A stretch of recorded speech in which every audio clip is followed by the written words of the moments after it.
So one day in April, a streamer buddy of mine, Pulse Effects, reached out and asked if I wanted to take part in an event he was running. And I was like, yep. Wait, so are you saying it's that easy to just get you to make a video with me? Yeah, pretty much. I just have to ask. Yep. I can't see any way in which saying that could be regrettable. What did I agree to again? Oh, well, Pulse here is quite the fast man, so it was a speedrun event. I've never done a speedrun before. So the game we were going to be speedrunning was Pokemon Scarlet. And it wasn't an ordinary speedrun, it was gonna be a speedrun race. I was against 4 other YouTubers. So there's bragging rights on the line now, that changes everything. So the day of the speedrun came, Pulse gave us all a little lesson on how to do Pokemon game fast. I knew next to nothing about speedrunning before this, but I got schooled. Speedrunning is extremely precise, like you gotta have it down to a fine art. You remember what Karen said about how truly skilled trainers should try and win with their favorites? What a load of nonsense. Oh, is your favorite Pokemon a Zoomeril? Do you want to use a Zoomeril in a speedrun? No, get in the bin. You gotta get a Flamigo at exactly this location or go home. So we had a fun little practice run to help us. Evie, go ahead and get up from the desk. Yeah, what are you doing, Evie? Get up. I need to sit down. It's like, we're getting old, our knees hurt. The starter we had to pick was Fuecoco, and at high speed, we all set off on our adventure.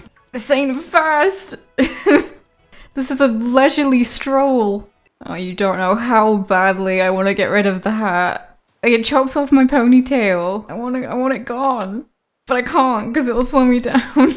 Nimona asks me to be her friend, and as much as I want to say no, I'm a speedrunner now, so begrudgingly I say yes. I had a nice little stroll around, caught a pig, accidentally got ambushed by a Hoppip. I have a burning hatred for the bit where you have to follow the legendary because if you get too close to it, it'll force you to walk in slow motion, so you have to keep stopping and starting, and it was unfun. Before battling Nimona, we deposit our Fuecoco because it's actually faster to lose the first rival battle because you still just continue even if you lose. I'm gonna tackle until we're dead, and we are going to die quite fast.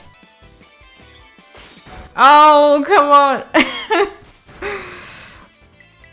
That ain't right. We make it up to the academy and then have a little rest. The practice round was over and soon it was time for the big leagues. Alright, I can do this. I just gotta keep my focus. Good thing I got my Raycons. Thank you for sponsoring. So one of my favorite features of my Raycons is the noise isolation. I live in quite a busy area, so often when I go out for some fresh air, the noise of all the cars going past is really quite unpleasant for me and makes it hard to enjoy what I'm listening to. But no more. With my Raycons, I block out all of that nasty noise and continue with my pleasant stroll. I can be very forgetful and put stuff in the washing machine that's not meant to go in there. Perhaps one day, shock horror, you accidentally left your Raycons in the jeans pocket and now they've gone for a spin. But fear not, these little buds are tough and water resistant, and they've even been known to survive the washing machine. Raycon believes you shouldn't have to pay an arm and a leg to get nice quality sound, and are much more affordable than other earbuds on the market, and the 50,000 5-star reviews agree. You can click the link in the description or go to buyraycon.com/CandyEvie to get 15% off your Raycon purchase. Thanks so much again to Raycon for sponsoring this video. So the goal was to speedrun the entire Path of Legends portion of the game, so beating up a load of giant Pokemon and a lot of sad dog cutscenes. The current world record stands at just under an hour, but I'm sure a bunch of Poketubers with no prior speedrunning experience can smash that no problem. The speedrun basically consists of us obtaining an extremely powerful Flamigo, rushing around to beat the Titans, and all along the way taking a very precise route to pick up all the various stat and level boosting items. Pulse had already talked us through it and had kindly provided us with a very comprehensive guide, so I felt confident. If I'm following the instructions, I don't see how anything could go wrong. Alright, let's go. First point of order is to just follow the map and get a bunch of items. Simple. Yep, I'm already confused. Calm down, let's just set it on the map. Where am I looking? I could already tell this isn't going too well. I'm sorry, I'm confused already. The map is messing with me.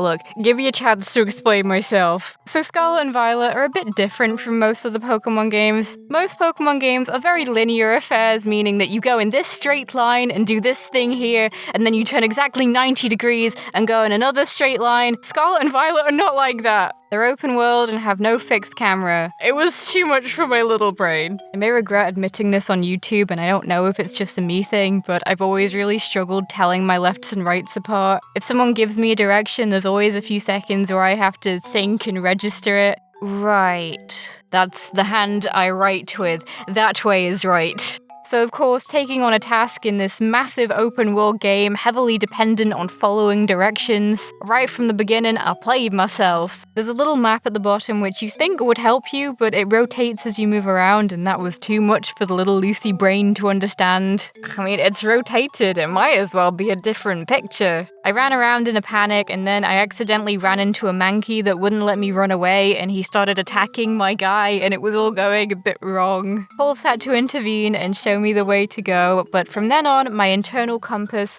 was impeccable. I think I've gone the wrong way. I don't know my lefts from rights. It's too hard for me. Oh. What?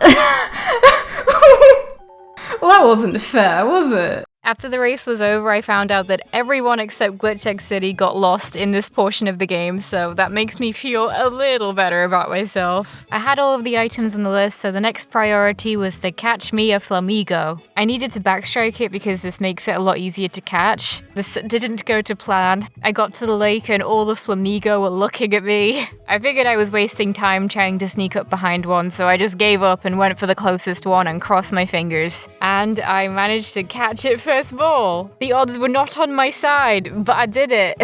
Now that I had my tough Flamigo, I had to end my friendship with Fuecoco and put him in the box. I gave my new bestie a large candy, taught him how to do some very tough kicks, and then we took down the first Titan. On my way to the next Titan, me and Koraidon were having a nice stroll when I had an awful realization. We got a nice leisurely stroll right over here. Oh, I can run now! Oh. That would have been extremely helpful.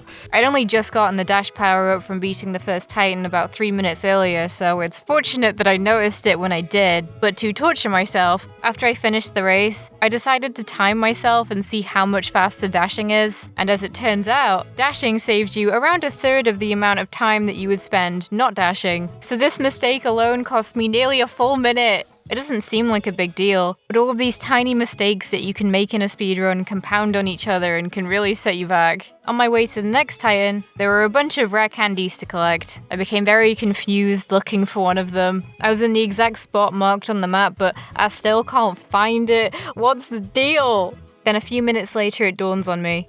Oh.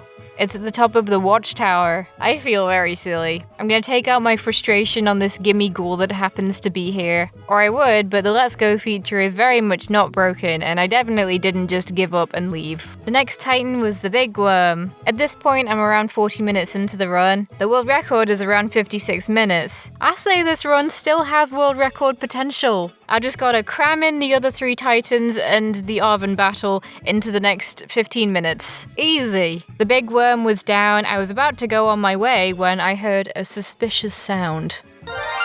Hello. Oh, did that get you at all? No.